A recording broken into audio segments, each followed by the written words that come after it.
Hello I'm your brother Shafi, master motivator, business Acharya. ఒకసారి నేను plus మరొక ముగ్గురు వ్యక్తులతో కలిసి డిస్కస్ చేస్తున్నాము చైన్ ఆఫ్ సూపర్ మార్కెట్స్ యొక్క ఫ్రాంచైజీస్ అనే బిజినెస్ కాన్సెప్ట్ గురించి. ఎప్పుడైతే డిస్కషన్ జరుగుతుందో ఆ టైంలో ఉన్నటువంటి ఆ ముగ్గురులో ఒక వ్యక్తి అంటున్నాడు, డీమార్ట్ యొక్క ప్రస్తావన వచ్చింది.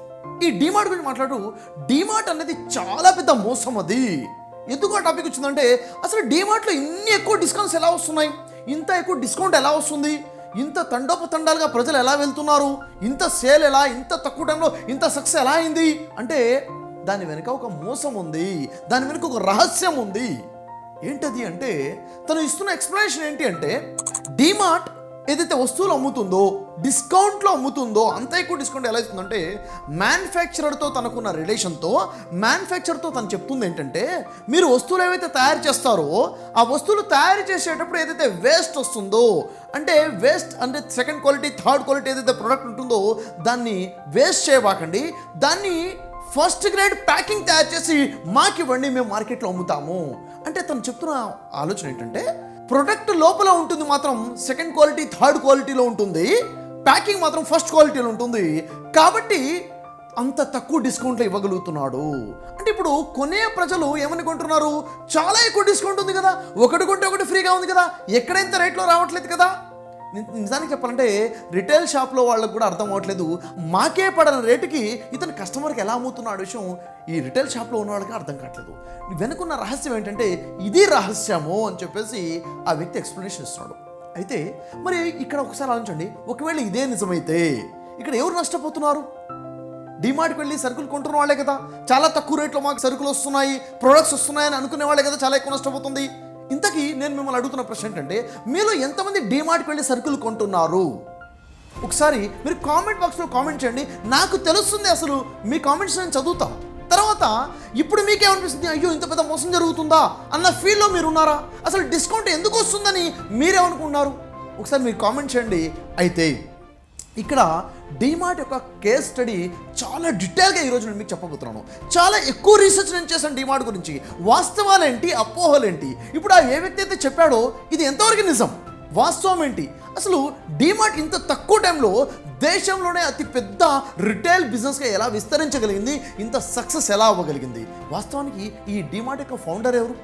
ఈ డీమార్ట్ యొక్క ఫౌండర్ వాస్తవానికి మనం తెలుసుకుంటే, అతను నిరుపేద కుటుంబం నుంచి వచ్చిన వ్యక్తి దేశంలోనే సెకండ్ రిచెస్ట్ పర్సన్గా ఎదిగాడంటే ఏంటి రీజన్స్, ఇవన్నీ కూడా ఈరోజు మనం తెలుసుకుంటాం. మరి అంతకన్నా ముందుగా బ్రదర్ షఫీ ఛానల్ ఇంతవరకు సబ్స్క్రైబ్ చేసి ఉండకపోతే ఇప్పుడు సబ్స్క్రైబ్ చేయండి, ఎందుకంటే అనేక బిజినెస్ యొక్క కేస్ స్టడీస్ గురించి నేను మీకు ఇవ్వబోతున్నాను. మీరు బిజినెస్ చేసేవాళ్ళైనా, చేయాలనుకున్నా కానీ, ఒకటికి 4 వ్యాపారాలు ఉన్నా కానీ మీ వ్యాపారాలు ఉపయోగపడే కేస్ స్టడీస్ మీకు ఇస్తాను. అనేక స్ట్రాటజీస్ మీరు నేర్చుకోబోతున్నారు. సో 600కు పైగా మోటివేషనల్ వీడియోస్ అయినా, బిజినెస్ కేస్ స్టడీస్ అయినా కావాలంటే సబ్స్క్రైబ్ చేయండి బ్రదర్ షఫీ యూట్యూబ్ ఛానల్. ఎందుకంటే బ్రదర్ షఫీ యూట్యూబ్ ఛానల్ని ఏదైతే చూస్తున్నారో 20% పీపుల్స్ మాత్రమే సబ్స్క్రైబ్ చేసిన వారు ఉన్నారు, 80% నాన్ సబ్స్క్రైబర్స్ ఉన్నారు. సబ్స్క్రైబ్ చేయకుండా వీడియో మీరు చూస్తున్నారంటే మీరు నష్టపోతారు. ఏంటంటే ప్రతి వీడియోకి నోటిఫికేషన్ మీ దగ్గరికి రాదు. అయితే ఇక రండి, డీమార్ట్ యొక్క సక్సెస్ స్టోరీ ఏంటి, డీమార్ట్ ఎంతగా సక్సెస్ ఎలా అయింది, అసలు దాని వెనుక ఉన్న రహస్యం ఏంటి. నిజంగా ఆ వ్యక్తి చెప్పినట్లుగా దీని వెనుక మోసం ఉందా? సెకండ్ క్వాలిటీ, థర్డ్ క్వాలిటీ ప్రోడక్టే అమ్ముతున్నారా? ప్రజలు ఒక డిస్కౌంట్ అనే ట్రాప్లోకి వచ్చేసి మోసపోతున్నారా? వాస్తవాలేంటో కంప్లీట్గా వీడియో మీరు చూస్తే చాలా క్లారిటీ వస్తుంది. మీరు డీమార్ట్కి వెళ్ళే వాళ్ళు ఉన్నా చూడండి, వెళ్ళని వాళ్ళైనా చూడండి, బిజినెస్ నేర్చుకోవాలని ఆలోచన ఉన్నా కానీ చూడండి, అద్భుతమైన స్ట్రాటజీస్ మీరు ఈరోజు నేర్చుకోబోతున్నారు. ఈరోజు ఈ కేస్ స్టడీ కంప్లీట్గా చూడటం ద్వారా. ఈ డీమార్ట్ యొక్క ఫౌండర్ ఎవరు అంటే రాధాకిషన్ దమానీ.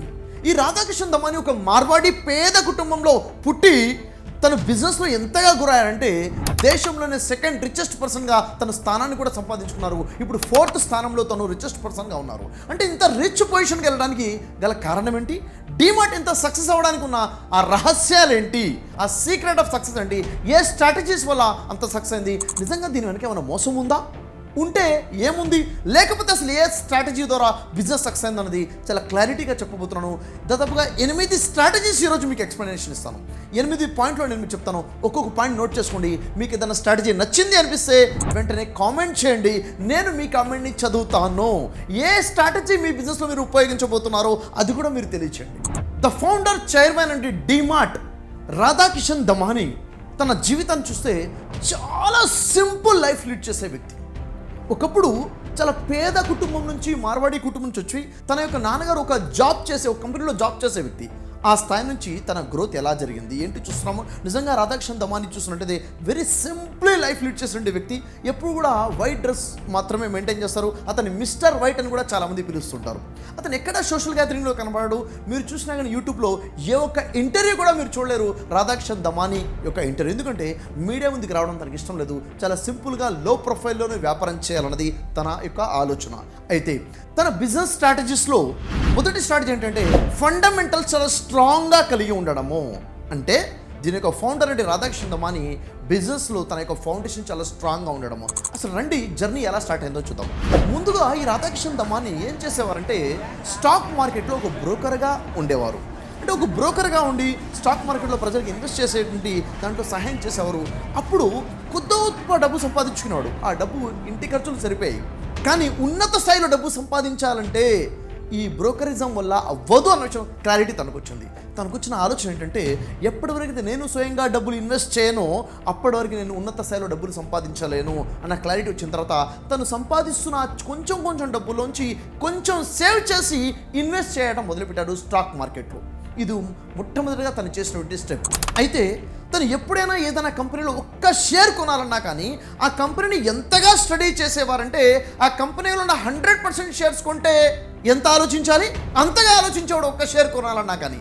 ఎందుకంటే అసలు కంపెనీ ఏంటి, దాని ప్రొఫైల్ ఏంటి, దాని హిస్టరీ ఎలా ఉంది, ఇయర్ టు ఇయర్ గ్రోత్ ఎలా ఉంది, క్వార్టర్లీ గ్రోత్ ఎలా ఉంది, దాని యొక్క PE రేషియో ఎలా ఉంది, కంప్లీట్గా స్టడీ చేసి ఆ కంపెనీ యొక్క హిస్టరీ ఏంటి, ఆ కంపెనీ అంటే ఒక కంపెనీ గురించి చాలా పెద్ద బ్రాండింగ్ ఉంది సరిపోదు ఇన్వెస్ట్ చేయడానికి. ఒక కంపెనీకి చాలా పెద్ద బ్రాండ్ అంబాసిడర్ ఉన్నాడు, ఆ బ్రాండ్ అంబాసిడర్ చూసి దాన్ని ఇన్వెస్ట్ చేయడానికి సరిపోదు. కానీ దానికి లోతుపాతులు చూడాలి, దాని అకౌంటెన్సీ ఎలా ఉంది, దాని గ్రోత్ ఎలా ఉంది, ఇదంతా చూసి దాని మీద ఇన్వెస్ట్ చేయడం మొదలుపెట్టారు.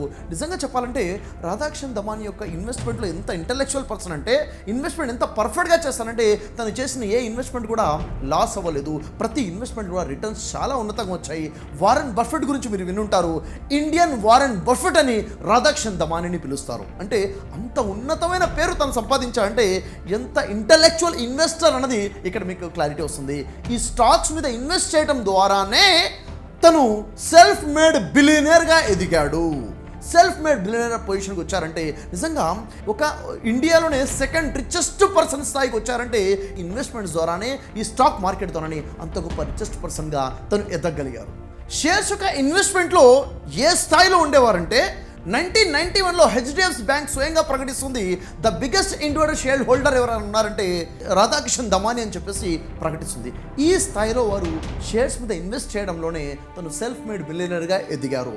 అయితే ఇక్కడ రండి డిమార్ట్ స్టోరీ ఎలా స్టార్ట్ అయిపోయింది, అసలు డిమార్ట్ ఎలా లాంచ్ అయింది అంటే స్టార్టింగ్లో 1999లో అప్నా బజార్ అనే ఏదైతే సూపర్ మార్కెట్ ఉందో దానికి ఒక ఫ్రాంచైజ్ తీసుకున్నారు ఈ రాధాకృష్ణ దమాని. దానికి ఒక ఫ్రాంచైజ్ తీసుకున్న తర్వాత అప్నా బజార్ యొక్క బిజినెస్ మోడల్ని స్టడీ చేస్తే తనకు అర్థం అవ్వలేదు. ఏంటి బిజినెస్ మోడల్ ఇలా ఉంది, ఇలాంటి బిజినెస్ మోడల్ డిజైన్ చేశారండి, ఎందుకు ఇలా ఆలోచన వచ్చింది. అప్పటికే తను స్టాక్ మార్కెట్లో ఇన్వెస్టర్గా ఉన్నప్పుడు అసలు బిజినెస్ కంపెనీని ఎలా స్టడీ చేయాలి, బిజినెస్ కంపెనీ గ్రోత్ ఎలా ఉంటుంది, ఏ బిజినెస్ మోడల్ వర్కౌట్ అవుతుంది, ఏ బిజినెస్ మోడల్ వర్కౌట్ అవుతుందో చాలా స్టాండర్డ్స్ తనకు వచ్చేస్తాయి. అంటే ఫండమెంటల్ తను స్ట్రాంగ్ అర్థమైపోయింది. నిజంగా చెప్పాలంటే తను ఇంత గొప్ప సక్సెస్ఫుల్గా డిమార్ట్ సక్సెస్ చేయగలిగారంటే తన బ్యాక్గ్రౌండ్ ఏంటంటే తన యొక్క ఫౌండేషన్ స్ట్రాంగ్గా ఉండడమే. షేర్ మార్కెట్లో బెస్ట్ ఇన్వెస్టర్ కాబట్టి ఆ ఫౌండేషన్ వచ్చింది. అయితే ఆ నాలెడ్జ్తో తను చూస్తే ఈ అప్నా బజార్ యొక్క ఫ్రాంచైజ్ కాన్సెప్ట్ తనకు నచ్చలేదు. ఆ బిజినెస్ మోడల్ తనకు అర్థం అవ్వలేదు. ఇది సక్సెస్ అయ్యేది కాదు, ఇది ఫెయిల్ అవుతుంది అనిపించింది. తను తీసుకున్న ఫ్రాంచైజీని తీసి పక్కన పడేశారు. ఆ తర్వాత రాధాకృష్ణ దమాని ఇండియా నుంచి US ట్రావెల్ చేసి వెళ్ళారు.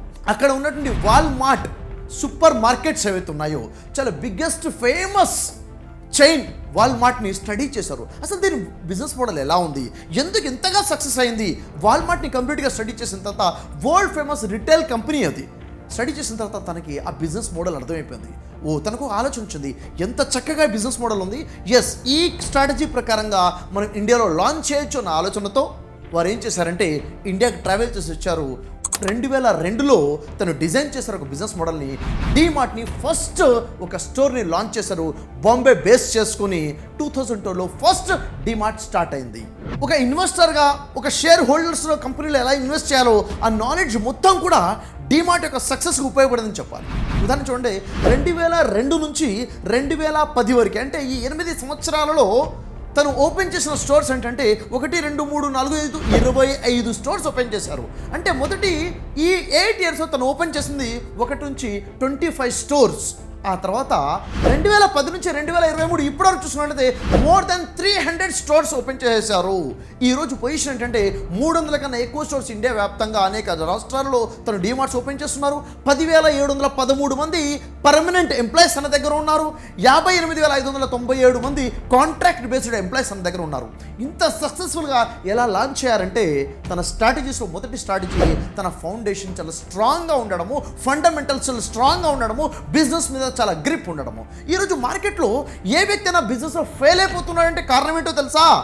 ఫండమెంటల్స్ లేకపోవడమే, స్ట్రాటజీస్ తెలియకపోవడమే, బిజినెస్ అంటే ఏంటో క్లారిటీ లేక ఒకేసారి జంప్ చేసి ఫెయిల్ అయిపోతున్నారు.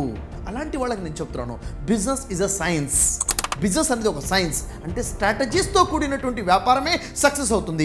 మార్కెటింగ్ విషయంలో అయినా, ఇన్వెస్ట్మెంట్ విషయంలో, సేల్స్ విషయంలో అయినా, టీమ్ బిల్డింగ్ విషయంలో అయినా, ఆపరేషన్స్ విషయంలో అయినా, ఎక్కడైనా కానీ స్ట్రాటజీస్ ఉంటేనే, నిజంగా మీరు స్ట్రాటజీస్ నేర్చుకోవాలని ఆలోచనతో ఉంటే నేను మిమ్మల్ని ఆహ్వానిస్తున్నాను. మీ బిజినెస్ సక్సెస్ రేట్కి తీసుకెళ్లాలనుకుంటే నేను ఆర్గనైజ్ చేస్తుంటే గ్రో యువర్ బిజినెస్ అనే ఆన్లైన్ వర్క్షాప్ అటెండ్ అవ్వండి. మీకోసమే 3,000 రూపీస్ కాస్ట్ ఉండి ఈ వర్క్షాప్ 99 రూపీస్కి మాత్రమే ఆర్గనైజ్ చేస్తున్నాను. ఆ తర్వాత మీరు 2 days రెసిడెన్షియల్ వర్క్షాప్ కూడా మీరు అటెండ్ అవ్వచ్చు. బిజినెస్ స్ట్రాటజీస్ నేర్చుకోవచ్చు. ఇక్కడ డీమార్ట్ యొక్క సక్సెస్ ఏంటి అంటే ఫస్ట్ స్ట్రాటజీ ఏంటి? ఫండమెంటల్ స్ట్రాంగ్గా ఉండడము. ఈ ఫండమెంటల్ స్ట్రాంగ్గా లేకపోతే సక్సెస్ అయ్యేదే కాదు అన్న విషయం మొదటి విషయం తెలుస్తుంది. సక్సెస్ జర్నీ స్టార్ట్ అయింది షేర్ హోల్డర్గా షేర్స్ని ఇన్వెస్ట్ చేయడం, షేర్స్ని కొనడం దగ్గర నుంచి ఇక్కడ సక్సెస్ జర్నీ స్టార్ట్ అయింది. Second strategy product purchasing strategy. అసలు తనకు కావాల్సిన ప్రొడక్ట్స్ ఎక్కడి నుంచి ఎలా ప్రొక్యూర్ చేయాలి, ఎలా పర్చేస్ చేయాలి, ఇది చాలా గొప్ప స్ట్రాటజీ ఇక్కడ తను ఉపయోగించడం జరిగింది. చూడండి, ఒక ఇన్వెస్టర్గా తనకు తెలుసు ఒక ఇన్వెస్టర్ యొక్క మైండ్ సెట్ ఎలా ఉంటుంది అన్నది. ఒక మ్యానుఫ్యాక్చరింగ్ కంపెనీయే కానీ ఎవరైనా కానీ కొన్ని ప్రొడక్ట్స్ ఎవరికైనా స్టోర్కి ఇస్తున్నారంటే అక్కడ వాళ్ళు రిటర్న్స్ ఏం కోరుకుంటున్నారన్నది మనకు తెలుసు.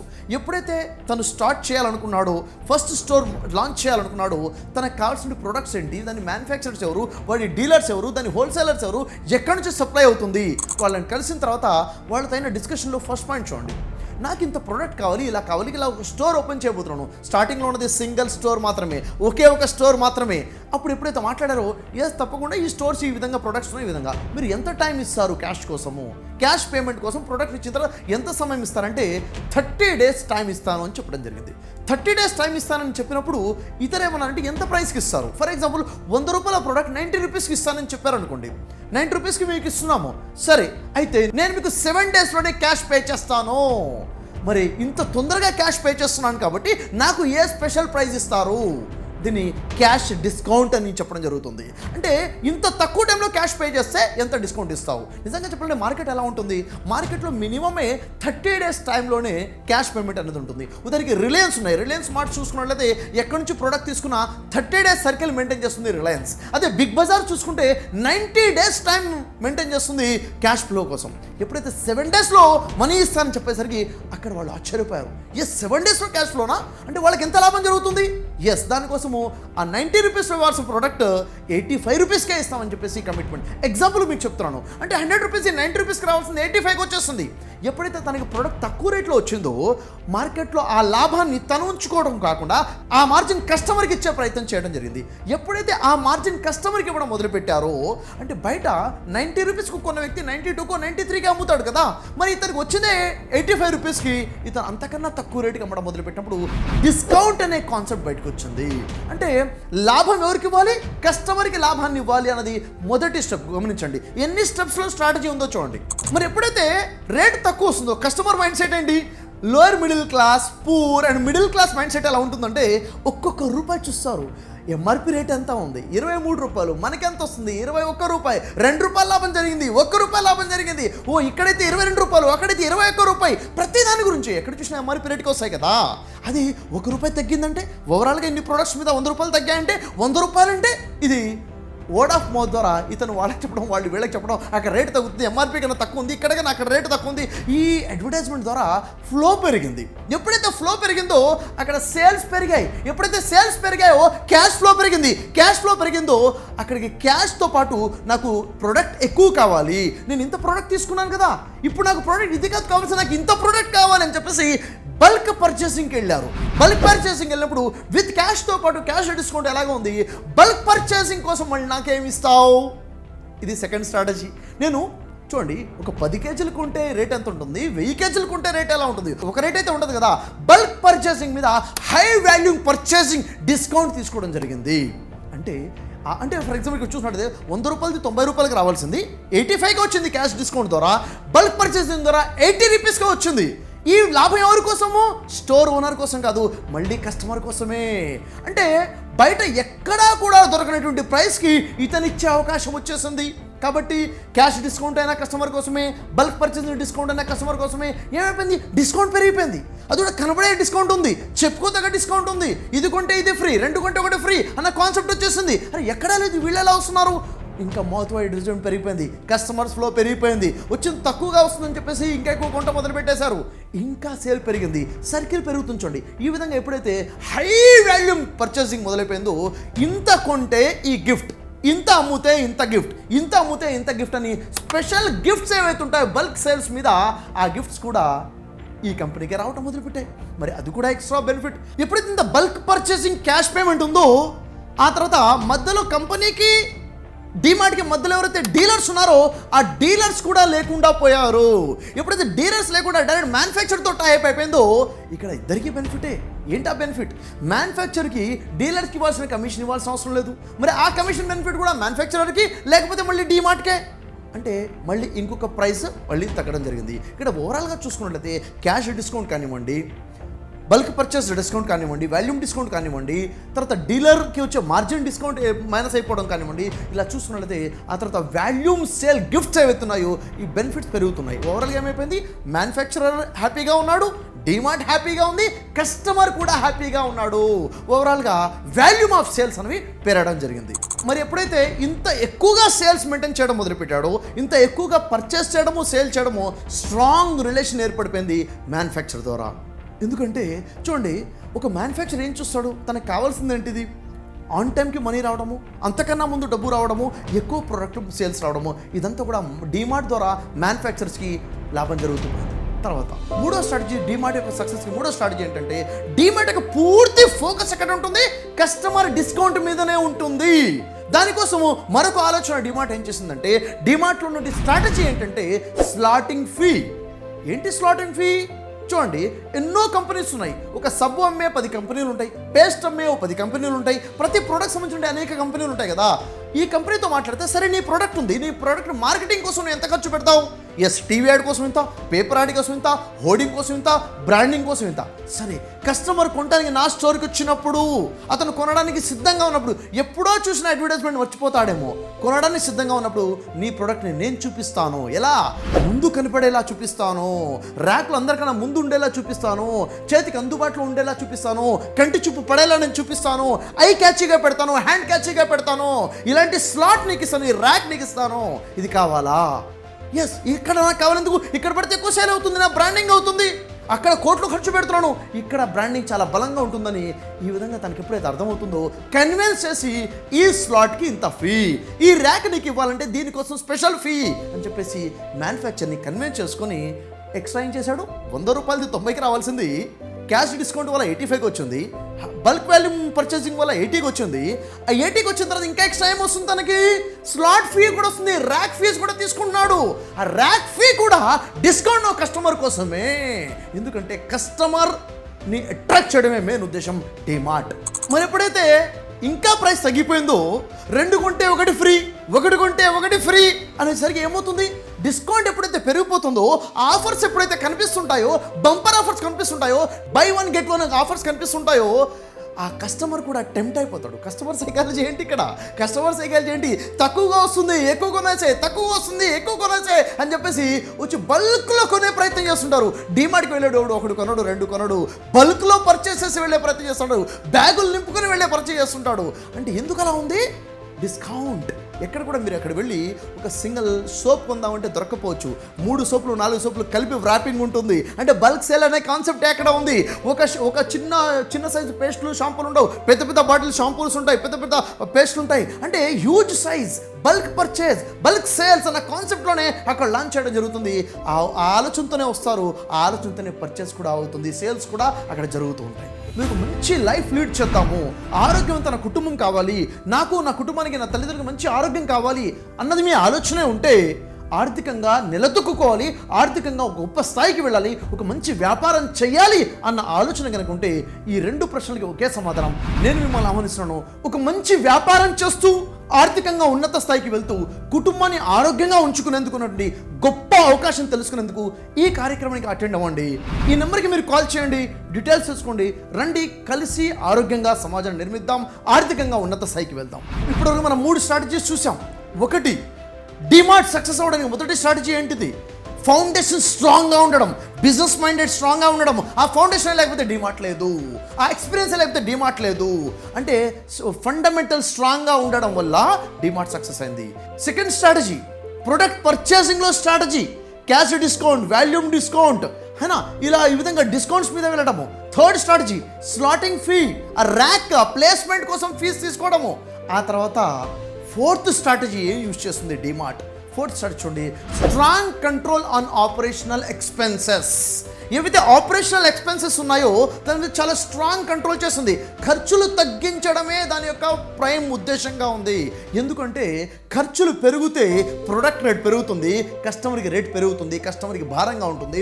లేదు, ఎక్స్పెన్సెస్ తగ్గించాలి అన్నది ఒక గొప్ప స్ట్రాటజీగా పెట్టుకుంది డిమార్ట్. అందుకే చూడండి, ఎక్కడ మీరు ఏ డిమార్ట్ చూసినా కానీ ఆ స్టోర్ ఎలా ఉంటుంది?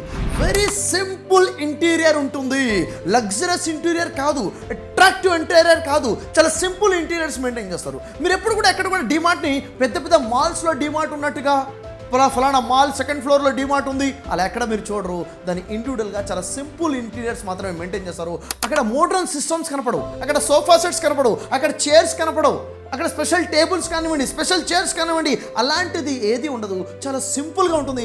ఒక్క మాటలో చెప్పాలంటే మీరు చూసుంటారు, సోమవారం బజార్ అని, బుధవారం బజార్ అని, శుక్రవారం బజార్ అని, ఆదివారం బజార్ అని చెప్పేసి. అంటే Sunday market, Monday market, Tuesday market అని, సండే మార్కెట్స్ ఏంటంటే మార్కెట్స్ ఉన్నాయో, బజార్లు ఉన్నాయో దాన్ని కొంచెం అప్గ్రేడెడ్ అని చెప్పాలి. ఇక్కడ హ్యూజ్ క్రౌడ్ గ్యాదర్ అయ్యేటటువంటి కొంచెం అప్గ్రేడెడ్ బజార్ ఇది. అంతకు మించి డిమార్ట్ ఏమీ కాదు, అంత సింపుల్గా మెయింటైన్ చేస్తుంది. ఎందుకని? రేటు పెరగకూడదు, మెయింటెనెన్స్ పెరగకూడదు, ఎక్స్పెన్సెస్ పెరగకూడదు, వస్తువు మీద భారం పెరగకూడదు, రేటు పెరగకూడదు అని చెప్పేసి. అందుకే డిమార్ట్ చేసేది ఏంటి తెలుసా? తక్కువ ప్లేస్లో ఎక్కువ ప్రొడక్ట్స్ పెట్టే ప్రయత్నం చేస్తుంటుంది, తక్కువ ప్లేస్లో ఎక్కువ ప్రొడక్ట్స్ పెడుతుంది. ఎందుకని? ఒకే ప్లేస్లో ఎక్కువ ప్రొడక్ట్స్ పెడితే ఇంకొంచెం ప్లేస్ మిగులుతుంది, ఆ మిగిలిన ప్లేస్లో ఇంకొన్ని ప్రొడక్ట్స్ పెట్టచ్చు. అంటే డిమార్ట్ కాన్సెప్ట్ ఏంటంటే ఒక రోజుకి ఎంత అమ్మాము అని ఆలోచన ఉండదు, ఒక స్క్వేర్ ఫీట్కి ఎంత అమ్ముతున్నాను, పర్ స్క్వేర్ ఫీట్కి నా సేల్స్ ఎంత, అంటే నా టోటల్ స్టోర్ స్క్వేర్ ఫీట్స్ ఎంత ఉంది, ఇంత స్క్వేర్ ఫీట్కి, ఒక స్క్వేర్ ఫీట్కి నాకు ఎంత ఉంది, ఒక్కొక్క స్క్వేర్ ఫీట్ కూడా కౌంట్ చేసి క్యాలిక్యులేట్ చేసేటువంటి మైండ్ సెట్ అక్కడ ఉంది. ఎందుకు అంటే ఎక్స్పెన్సెస్ ఎక్కువ అవ్వకూడదు, ప్రతి స్క్వేర్ ఫీట్ కూడా యూజ్ అవ్వాలి అన్నది డిమార్ట్ యొక్క మైండ్ సెట్ ఉంటుంది. డిమార్ట్లో బిల్లింగ్ కౌంటర్స్ చూస్తే లిమిటెడ్ బిల్లింగ్ కౌంటర్స్ ఉంటాయి, చాలా ఎక్కువగా బిల్లింగ్ కౌంటర్స్ ఉండవు, ఒక 2, 3 అంతే కౌంటర్స్ ఉంటాయి. తక్కువ కౌంటర్స్ ఉంటే మరి హ్యూజ్ క్రౌడ్ కదా, పర్లేదు, లైన్లో నిలబడతారు, క్యూలో నిలబడతారు. ఎందుకని? Middle class mind set. Rate తగ్గుతుంది, డిస్కౌంట్ వస్తుంది, నో ప్రాబ్లం, అర్ధగంట నిలబడదాం, గంట నిలబడదాం, చాలా టైం ఉంది. అసలు వీళ్ళ కస్టమర్స్ ఎవరు? డబ్బు తక్కువగా ఉండి టైం ఎక్కువగా ఉన్నవాళ్ళు. ఆదివారం వచ్చిందంటే డిమార్ట్లో 2 గంటలు టైం పెట్టడానికైనా ఇష్టపడేవారు. సమయమైనా పర్లేదు, సమయం పోయినా పర్లేదు, కొంచెం మార్జిన్ వస్తే చాలు, డిస్కౌంట్ వస్తే చాలు అనేటి మైండ్ సెట్ ఉన్నటువంటి. కాబట్టి అక్కడ కౌంటర్స్ తక్కువ ఉన్నా కానీ నో ప్రాబ్లం, లైన్లో అయినా నిలబడతారు. అయితే ఎప్పుడైతే కౌంటర్స్ తగ్గిపోయాయో ఏమవుతుంది? సిస్టమ్స్ తగ్గిపోయాయి, కంప్యూటర్ సిస్టమ్ తగ్గిపోయి, మ్యాన్ పవర్ తగ్గిపోయింది, మ్యాన్ పవర్ తగ్గిపోతే ఎక్స్పెన్సెస్ తగ్గిపోయాయి. కంప్లీట్గా ఆపరేషన్స్ యొక్క ఎక్స్పెన్సెస్ని తగ్గించడం మీద స్ట్రాంగ్ కంట్రోల్ మెయింటైన్ చేస్తుంది. ఎందుకని? ప్రొడక్ట్ ప్రైస్ పెరగకుండా తగ్గాలి, తగ్గితే డిస్కౌంట్ ఇవ్వచ్చు, డిస్కౌంట్ ఇస్తే క్రౌడ్ని పుల్ చేయొచ్చు అన్నది గ్రేట్ స్ట్రాటజీ డిమార్ట్. మరి డిమార్ట్లో ఉన్న ప్రొడక్ట్స్ని గమనిస్తే ఏమర్థమవుతుందో తెలుసా? స్టోరబుల్ ఫుడ్ ప్రొడక్ట్స్ మాత్రమే అక్కడ మనకి కనిపిస్తాయి. చూడండి, అంటే ఏ ప్రొడక్ట్స్ అయితే అక్కడ మనం స్టోర్ చేయగలుగుతామో, ఎక్కువ కాలం నిల్వ పెట్టగలుగుతామో అలాంటి ప్రోడక్ట్ అయితే సేల్ చేస్తుంది. అంటే దాని గోదాం ఎక్కడో వెనక తక్కువ రేట్లో తక్కువ రెంట్లో వచ్చే ప్లేస్లో కూడాను స్టోర్ చేయొచ్చు. అవసరమైతే నెల 2 నెలలు స్టోర్ చేసినా పర్లేదు, తక్కువ రెంట్లో రావాలి, తక్కువ ఖర్చులో స్టోర్ చేయగలగాలి. అలాంటి ప్రొడక్ట్స్ వస్తుంది. అలాంటి ప్రొడక్ట్స్ డీమార్ట్లో మీరు చుట్టానికి అందుబాటులో ఉంటాయి. కచ్చా దందా లేదు అంటే ఫ్రెష్ ఐటమ్స్, కుళ్ళిపోయాయి, ఖరాబ్ అయ్యే కూరగాయలు, ఫ్రూట్స్ మెయింటైన్ చేయదు డీమార్ట్. ఎందుకని? ఒకవేళ కూరగాయలు లేక పండ్లు అది మెయింటైన్ చేస్తే అది ఎక్స్పైరీ డేట్ ఉంది, 1 రోజు 2 రోజులు వాడిపోతాయి, కుళ్ళిపోతాయి. ఏం చేయాలి? అవన్నీ డిస్ప్లే కోసం ఎక్కువ స్పేస్ తీసుకుంటుంది, ఎక్కువ స్పేస్ పోతుంది అనేది ఒక ప్రాబ్లం. రెండోది, అక్కడ దాన్ని మెయింటైన్ చేయడానికి మ్యాన్ పవర్ ఎక్కువ పడుతుంది, సెకండ్ ప్రాబ్లం. మూడో ప్రాబ్లము, వాటిని రీఫిల్ చేస్తుండాలి, అయిపోతే తెస్తుండాలి, ఖరాబ్ అయినా పక్క చేస్తుండాలి, వాటిని సార్ట్అవుట్ చేస్తుండాలి, రీఫిలింగ్ పెద్ద ప్రాబ్లం.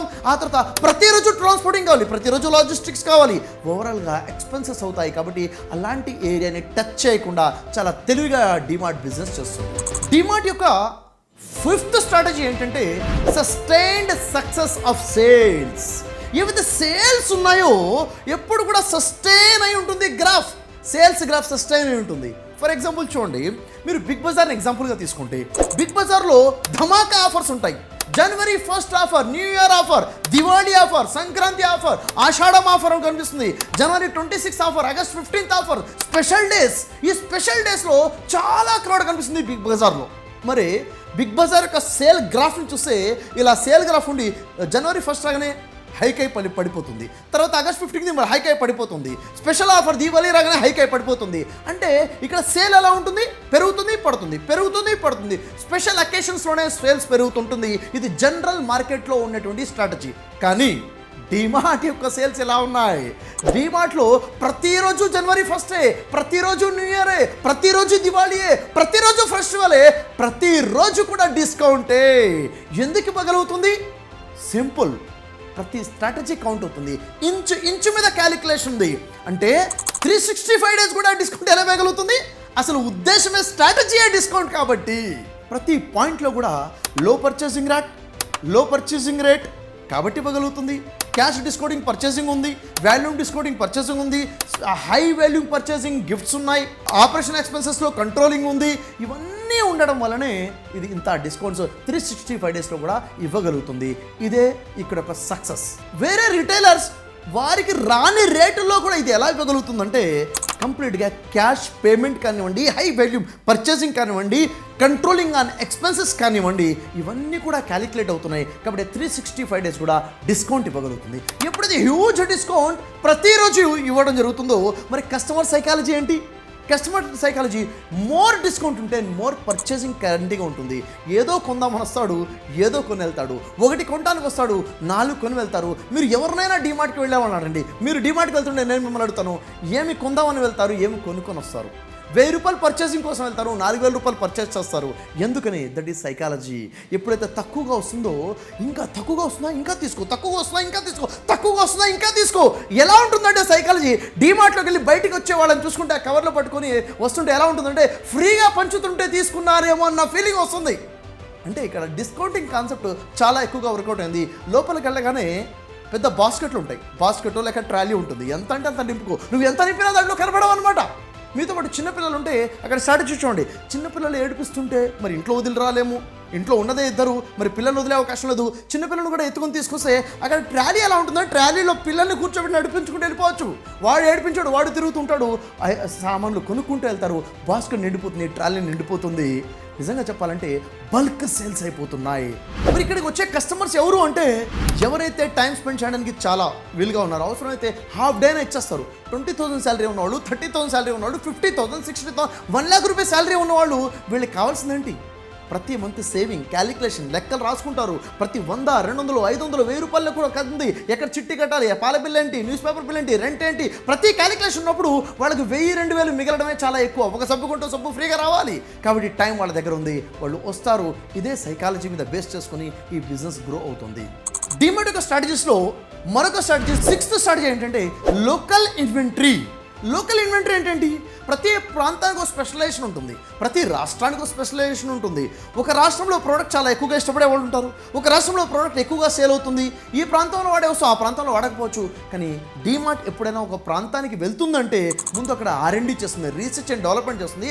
అసలు ఇక్కడ ఎక్కువగా వాడే స్పెషల్ వస్తువు ఏమైనా ఉందా, ఈ లోకల్ ప్రొడక్ట్స్ ఏమైనా ఉన్నాయా, ఈ లోకల్లో ఫేమస్ ప్రొడక్ట్స్ ఏమైనా ఉన్నాయా, ఫాస్ట్ మూవింగ్ లోకల్ ప్రొడక్ట్స్ ఏమైనా ఉన్నాయా ఐడెంటిఫై చేస్తుంది. ఎంత చిన్న కంపెనీ అయినా కానీ అది తయారు చేసే ప్రొడక్ట్స్ ఆ లోకల్ ఏరియాలో ఫేమస్ ఉంటే దాంతో టైప్ అయిపోతుంది, ఆ వస్తువులు అందుబాటులో పెడుతుంది. దీంట్లో 2 లాభాలు. ఆ లోకల్ ప్రొడక్ట్స్ అక్కడ పెట్టడం వల్ల ట్రాన్స్పోర్ట్ చాలా ఈజీ, అంటే అక్కడక్కడ నుంచే అందుబాటులో ఉంటుంది, అక్కడ నుంచే తెచ్చుకొని అక్కడే అమ్మేయచ్చు. రెండో అతిపెద్ద ఆలోచన ఏంటంటే ఏ చిన్న వస్తువు కావాలన్నా కానీ డీమార్ట్లో దొరుకుతుంది, ఏ పెద్ద వస్తువు కావాలన్నా కానీ డీమార్ట్లో దొరుకుతుంది. అంటే చిన్న వస్తువులు అక్కడ దొరకవు కాబట్టి అక్కడ ఉన్నటువంటి మూల మీద బజార్లో ఉన్నటువంటి కాలనీలో ఉన్నటువంటి షాప్ దగ్గరికి వెళ్ళాల్సిన అవసరం లేదు. ఏ వస్తువు కావాలని ఇక్కడ దొరుకుతుంది. చిన్న వస్తువు అయినా ఇక్కడే, పెద్ద వస్తువునా వస్తాయి, ఏ వెరైటీ అయినా ఇక్కడే దొరుకుతుంది అన్న సింగిల్ స్టాప్ షాపింగ్ అన్న కాన్సెప్ట్ కోసం లోకల్ ఇన్వెంటరీ వీళ్ళ రీసెర్చ్ అండ్ డెవలప్మెంట్తో వచ్చింది అద్భుతమైన ఒక రిజల్ట్ అని చెప్పాలి. దీనివల్ల కూడా కస్టమర్ సస్టైన్ అవుతున్నాడు, కస్టమర్ డ్రాగ్ అవి ఇక్కడికే వస్తున్నారు. 7వ స్ట్రాటజీ చూసినట్లయితే ఎప్పుడైతే లాక్డౌన్ వచ్చిందో కామర్స్ ఆన్లైన్ షాపింగ్ అనేది మొదలైపోయింది. ఎప్పుడైతే ఆన్లైన్ షాపింగ్ వచ్చిందో, ఆన్లైన్ మార్కెట్ వచ్చేసిందో చాలా కంపెనీలు లాస్ అయిపోయాయి, చాలా స్టోర్స్ క్లోజ్ అయిపోయాయి. కానీ డీమార్ట్ మాత్రం చెక్కు చెదరలేదు. ఎందుకంటే దాని యొక్క కాన్సెప్టే ఆఫ్లైన్లో పర్చేజ్ చేసేటువంటి మిడిల్ క్లాస్ కస్టమర్స్ టార్గెటెడ్గా పెట్టుకోవడము. చూడండి ఇక్కడ ఆలోచన ఏంటంటే ఎక్కడ ఆన్లైన్లోకి ఎవరు వెళ్తున్నారు, ఎవరు వెళ్ళరు? మిడిల్ క్లాస్ ఆన్లైన్కి ఎక్కువ అలవాటు పడలేదు, లోయర్ మిడిల్ క్లాస్ ఆన్లైన్కి ఇంకా ఎక్కువ అలవాటు పడలేదు. అవునా, ఎవరైతే ఉన్నారో వీళ్ళ క్లాస్ కస్టమర్స్ వీళ్ళేంటి స్వయంగా వచ్చి చూసి కంపేర్ చేసుకుని ఇది ఎంత అదంతా. ఇంకా మీకు చెప్పాలంటే ఒక సబ్బు రేట్ ఎంత ఉంది, ఇంకో సబ్బు రేట్ ఎంత ఉంది, ఇది ఎన్ని గ్రాములు, అది ఎన్ని గ్రాములు కూడా క్యాలిక్యులేట్ చేసి చూసేవాళ్ళు ఉన్నారు. అంటే 75 గ్రాములకి ఎంత అయితే 100 గ్రాములకి అంత రేట్ అయితే ఎన్ని గ్రాములు ఎక్కువ ఉంది, పెద్ద సోపా చిన్న సబ్బు అని చెప్పి చూసుకునేవాళ్ళు ఉన్నారు. కాబట్టి ఈ మైండ్ సెట్ని స్ట్రాంగ్గా క్యాచ్ చేయడం వల్లనే ఎన్ని స్టోర్స్ ఎన్ని కంపెనీస్ క్లోజ్ అయినా కానీ డీమార్ట్ మాత్రము ఆన్లైన్ వల్ల కొంచెం కూడా చెక్కు చెదరలేదు. డీమార్ట్ ఆన్లైన్లోకి రావాల్సిన అవసరం లేకుండానే తన మార్కెట్ని సస్టైన్ చేసుకోగలిగింది because of the mind set of middle class people. దాన్ని క్యాచ్ చేసిన స్ట్రాటజీ దాన్ని డీమార్ట్ని నిలబెట్టిందని చెప్పాలి. ఆన్లైన్లో ఎన్ని డిస్కౌంట్స్ ఉన్నా అన్ని డిస్కౌంట్స్ని మించిన డిస్కౌంట్ ఇది ఇవ్వగలుగుతుంది. డిస్కౌంట్ ఈజ్ ద మంత్ర అని చెప్పొచ్చు ఇక్కడ. తర్వాత 8th స్ట్రాటజీ మీతో మాట్లాడేటప్పుడు ఈ 8th strategy mind blowing strategy. ఇది వింటే వాహ్ ఇంత గొప్ప స్ట్రాటజీయా. ఈ స్ట్రాటజీ తెలియక చాలామంది తప్పు చేస్తుంటారు. బిజినెస్లో ఫెయిల్ అయ్యే వాళ్ళకి ఈ స్ట్రాటజీ తెలియకనే ఫెయిల్ అవుతుంటారు. ఈ స్ట్రాటజీ అంటూ తెలుసుకునే ముందు మరొకసారి గుర్తు చేస్తున్నాను, బ్రదర్ షఫీ యూట్యూబ్ ఛానల్ మీరు సబ్స్క్రైబ్ చేయండి. కేస్ స్టడీస్ మిస్ అవ్వకండి. బ్రదర్ షఫీ యూట్యూబ్ ఛానల్లో more than 600 case studies and motivation videos ఉన్నాయి. మీ లైఫ్ కోసం నిలబడింది, మీ వ్యాపారం నిలబెట్టుకోవడం కోసం మీకు చాలా బలంగా ఉపయోగపడుతున్నాయి. మీరు ఏ వ్యాపారం చేస్తున్నా మీ వ్యాపారం నిలబెట్టుకోవాలనుకుంటే రండి. బిజినెస్ యొక్క ఫండమెంటల్స్ నేర్చుకోవడం కోసం, బిజినెస్ స్ట్రాటజీస్ నేర్చుకోవడం కోసం మీకోసం నేను ఆర్గనైజ్ చేస్తున్న గ్రో యువర్ బిజినెస్ అనే ఆన్లైన్ వర్క్షాప్లో సీట్ బుక్ చేసుకోండి. జస్ట్ 99 రూపీస్గా మీకు వర్క్షాప్ అందుబాటులో వస్తుంది. మిస్ చేయబాకండి. ఆన్లైన్ వర్క్షాప్ అటెండ్ అవ్వండి. డీటెయిల్స్ కోసం నెంబర్కి కాంటాక్ట్ చేయండి. ఆ తర్వాత రెసిడెన్షియల్ వర్క్షాప్ 2 days వర్క్షాప్ కూడా మీరు, బిజినెస్ డెవలప్మెంట్ వర్క్షాప్ కూడా మీరు అటెండ్ అవ్వచ్చు. మీ వ్యాపారాన్ని చాలా గొప్ప స్థాయికి తీసుకెళ్ళడానికి ఈ వర్క్షాప్ ఖచ్చితంగా ఉపయోగపడతాయి. మీరు ఒకవేళ ఒక కొత్త బిజినెస్ ఆపర్చునిటీ కోసం ఎదురు చూస్తున్నారా, మీకోసం సెకండ్ బిజినెస్ కావాలన్నా, న్యూ బిజినెస్ కావాలన్నా మీరు కాంటాక్ట్ చేయండి. కొత్త బిజినెస్ ఆపర్చునిటీ ఏంటి మీరు వినాలనుకున్నారా, కాంటాక్ట్ చేయండి, తెలుసుకోండి. ఇక్కడండి డీమార్ట్ యొక్క స్ట్రాటజీస్లో 8th strategy mind blowing strategy. ఆలోచిస్తే పాయింట్ టు పాయింట్ మనం డిస్కస్ చేద్దాం. ఏంటది? Organic expansion. ఎలా విస్తరించింది డీమార్ట్? ఒక స్ట్రాటజికల్గా విస్తరించింది. చూడండి, రాధాకిషన్ దమాని ఎవరైతే ఫౌండర్ ఉన్నారో వారు రిటైల్ మార్కెటింగ్ చేస్తున్నారు, సరుకులు అమ్ముకుంటున్నారు మాత్రమే అనుకుంటే కాదు. డీమార్ట్ ద్వారా యాక్చువల్గా రాధాకిషన్ దమాని ఇచ్చేస్తుంది రియల్ ఎస్టేట్ బిజినెస్ అని చెప్తాను. అది ఎలా? చూడండి, పాయింట్ టు పాయింట్ వింటే మీకే అర్థమవుతుంది. ఈ వ్యాపారం చేసేటప్పుడు రాధాకృష్ణ దమాని తొందరపడకుండా స్టెప్ బై స్టెప్ చేసుకుంటూ వచ్చారు. ఫస్ట్ సప్లై చైన్ మీద హోల్డ్ వచ్చే విధంగా చూసుకున్నారు. రెండోది ప్రాఫిటబిలిటీ మీద గ్రిప్ వచ్చేలా చేసుకున్నారు. అంటే ఏంటి? ప్రోడక్ట్ ఎక్కడ తీసుకోవాలి, ఎక్కడి నుంచి తీసుకోవాలి, ఎంత స్ట్రాంగ్ రిలేషన్ మ్యానుఫ్యాక్చర్తో ఉండాలి. సప్లై చైన్ మీద గ్రిప్ రావడం అంటే ఏంటి? మ్యానుఫ్యాక్చర్కి తనకి మధ్య ఏ మిడిల్ మ్యాన్ లేకుండా, అంటే ఏ సప్లయర్ లేడు, ఏ డీలర్ లేకుండా direct contact, strong relation build చేయడం మీద ఫోకస్ చేస్తారు. తొందరపడలేదు ఎక్స్పాన్షన్ మీద, ప్రాఫిటబిలిటీ మీద. అంటే ఎంత మార్జిన్, ఎంత డిస్కౌంట్ ఇవ్వచ్చు, ఎంత ప్రాఫిట్స్ ఉన్నాయి, ఒక క్లారిటీ తెచ్చుకున్నాను. ఎందుకంటే చాలామంది బిజినెస్ ఎలా చేస్తారంటే ఏదో చేసుకుంటూ వెళ్ళిపోతున్నారు, వాళ్ళు మునుగుతున్నారో తేలుతున్నారో వాళ్ళ క్లారిటీ ఉండదు, చివరికి మునిగిపోయిన తర్వాత అర్థమవుతుంది. అంటే మన ప్రయాణం ఎడు జరుగుతుందో క్లారిటీ ఉండాలి, క్యాలిక్యులేషన్ చాలా క్లారిటీ ఉండాలి. అందుకే ఫౌండేషన్ అనేది అకౌంట్స్ మీద గ్రిప్ అనేది ఉండాలి. అకౌంట్స్ మీద గ్రిప్ లేనివాడు సక్సెస్ అవ్వలేడు బిజినెస్లో. అకౌంట్స్ మీద గ్రిప్ ఉన్నవాడే బిజినెస్లో సక్సెస్ అవుతాడు. దీని నుంచి క్లారిటీ రావాలంటే నేను చేసినట్టు ఒక కేస్ స్టడీ, మార్వాడీస్ బిజినెస్లో ఎందుకు సక్సెస్ అయ్యారు, ఎందుకని మార్వాడీస్ భారతదేశంలో ఇంత కమాండ్లో ఉన్నారు, ప్రపంచానికి భారతదేశాన్ని ఇంత గొప్ప స్థాయిలో పరిచయం చేసినటువంటి ప్రతి కంపెనీ దాదాపుగా ఫౌండర్ మార్వాడీసే ఎందుకు అన్న వీడియో మీరు తప్పకుండా చూడండి. దాని ద్వారా మీకు ఇంకా చాలా క్లారిటీ వస్తుంది, ఇంకా చాలా గొప్ప స్ట్రాటజీస్ మీరు తెలుసుకునే అవకాశం ఉంటుంది. డీమార్ట్ యొక్క సక్సెస్ రేట్ ఏ స్థాయిలో ఉంది అంటే ఇప్పటివరకు ఒక్క డీమార్ట్ స్టోర్ కూడా లాస్లోకి వెళ్ళలేదు. ఇప్పటివరకు ఒక్క డీమార్ట్ స్టోర్ కూడా క్లోజ్ అవ్వలేదు. ఇప్పటివరకు ఒక్క డీమార్ట్ స్టోర్లో కూడా స్టాక్ అవుట్ ఆఫ్ స్టాక్ అవ్వలేదు, స్టాక్ లేకుండా పోలేదు. ఇంత పర్ఫెక్ట్గా ఉన్నటువంటి 300 పై చిలుకున్న ప్రతి స్టోర్ కూడా సక్సెస్ ఎలా అయిందంటే స్ట్రాటజీసే అని చెప్పాలి. అంటే స్టోర్ వెళ్ళక ముందు చేసే R&D, దాని ముందు ఉన్నటువంటి ప్రాఫిటబిలిటీ ఉన్నటువంటి గ్రిప్ ఎలా వచ్చింది. ఉదాహరణ చూడండి, అసలు డీమార్ట్ యొక్క సక్సెస్ స్టోరీలో, డీమార్ట్ యొక్క బిజినెస్లో మహా పెద్ద రహస్యం ఏంటంటే 80% డీమార్ట్ స్టోర్స్ అన్నీ కూడా ఓన్ స్టోర్సే. అంటే రెంటెడ్ కాదు, 80% స్టోర్స్ ఓన్ స్టోర్స్. అంటే ఏంటి, ఇక్కడ ఏం చేస్తున్నారు, రియల్ ఎస్టేట్ యొక్క పెద్ద వ్యాపారం జరుగుతుంది డీమార్ట్ పేరు మీద. అంటే చేసేదని చూడండి, ఎక్కడైనా ఒక టౌన్కి వెళ్తే ఆ టౌన్లో డీమార్ట్ ఓపెన్ చేయాలన్నా, వచ్చే సిటీలో డీమార్ట్ ఓపెన్ చేయాలన్నా సిటీ సెంటర్లో ఉండదు. ఎక్కడ ఉంటుంది, అవుట్స్కట్స్లో ఉంటుంది. అవుట్స్కట్స్లో తీసుకునే ఉద్దేశం ఏంటంటే చాలా జాగ్రత్తగా ఉండండి. మొదటి విషయము, అక్కడ ప్రైస్ తక్కువ ఉంటుంది, ల్యాండ్ ప్రైస్ తక్కువగా ఉన్నటువంటి ఏరియా చూస్తారు. ప్రజలకి కొంచెం దూరం ప్రయాణం అయినా పర్లేదు, కానీ అక్కడ పర్చేస్ చేసే ప్రయత్నం చేస్తారు రేట్ తక్కువగా ఉన్నప్పుడు. ఎప్పుడైతే డీమార్ట్ అక్కడ ల్యాండ్ పర్చేస్ చేస్తుందో, డీమార్ట్ స్టోర్ వస్తుందో, ఆటోమేటిక్గా దాని చుట్టుపక్కల ప్రాంతం మొత్తం కూడా రేట్ హైక్ అవుతుంది. చుట్టుపక్కల రేట్ హైక్ అయిందంటే డీమార్ట్కి ఉన్న ప్రాపర్టీ కూడా హైక్ అయినట్టే కదా. అంటే ప్రాపర్టీ ఒక సంవత్సరంలోనే డబల్ త్రిబుల్ అయ్యే అవకాశం ఉంటుంది.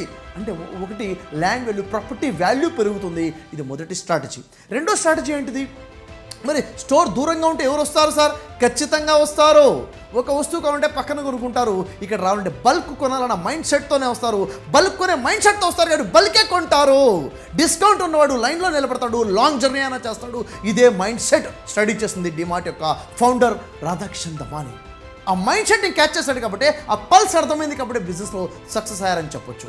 అయితే మరి ఎప్పుడైతే తన ఓన్ స్టోర్ని పర్చేస్ చేయడం జరిగిందో, అది లోన్ బేస్ మీద కాదు, క్యాష్ బేస్ మీద పర్చేస్ చేయడం జరిగిందో, ప్రతి నెల ఇంట్రెస్ట్ కట్టేది లేదు భారం, రెంట్ కట్టే భారం లేదు, లో ఎక్స్పెన్సెస్ అనే కాన్సెప్ట్లో ఉందా కాబట్టి ఎక్స్పెన్సెస్ కూడా తగ్గిపోయాయి. అంటే ఓవరాల్గా తన మీద భారం లేనప్పుడు కస్టమర్ మీద కూడా భారం పడకుండా డిస్కౌంట్ అనే ఆఫర్ చాలా అద్భుతంగా కంటిన్యూస్గా నడపడంలో సక్సెస్ అయ్యారు. అయితే డీమార్ట్ ఎలా విస్తరించింది చూస్తే, మొదటి 8 సంవత్సరాలలో 25 స్టోర్లు ఓపెన్ అవుతే, రెండవ 8 సంవత్సరాల్లో 175 స్టోర్లు ఓపెన్ అయ్యాయి.